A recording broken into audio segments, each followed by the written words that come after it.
Hello. Welcome to Precedent News. I'm Chloe Celine, breaking down the trends shaping our future. And now, we're looking at a major shift in the American workforce that's changing the way we think about gender roles. According to new research from the Hamilton Project at the Brookings Institution, shared first with the 19th, young women are working at record high rates and young men are increasingly stepping into caregiving roles once considered out of reach for their gender. It's a historic transformation in the labor market, one driven by decades of advocacy and evolving economic pressures.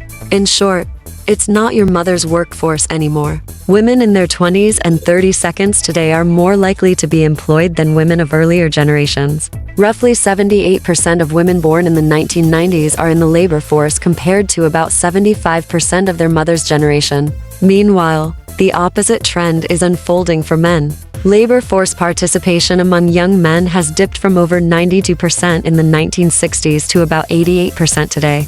Economist Lauren Bauer, the author behind the Brookings study, says this shift is partly about opportunity and partly about necessity. Rising living costs, evolving gender expectations, and changes in workplace culture are all contributing to the trend. Just 6 decades ago, women could be fired for getting married and were doing over 4 times more caregiving than men. Today, the workplace is slowly adapting to women's realities. Telework, for instance, has quadrupled since 2019.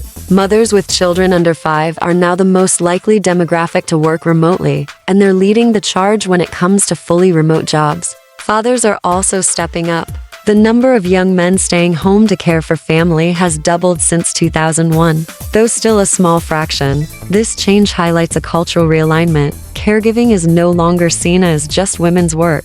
The pandemic accelerated many of these shifts. When COVID-19 shuttered schools and childcare centers, millions of women left their jobs. But flexible work policies and federal support for childcare helped them return in historic numbers.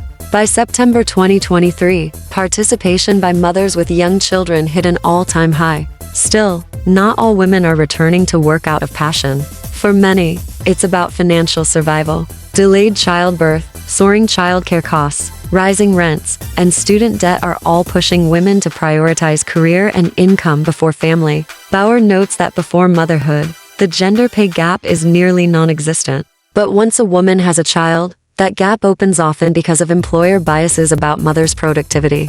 Economists call it the motherhood penalty. And without guaranteed paid parental leave, the U.S. is the only industrialized nation without it. Many women are forced out of the workforce entirely. That absence from the job market can have long-lasting impacts on their careers and earnings. Economist Catherine Edwards emphasizes, it's easier to return to a job that's waiting for you than to search for a new one. So while ambition is clearly part of the story, necessity, pressure, and policy gaps play just as large a role.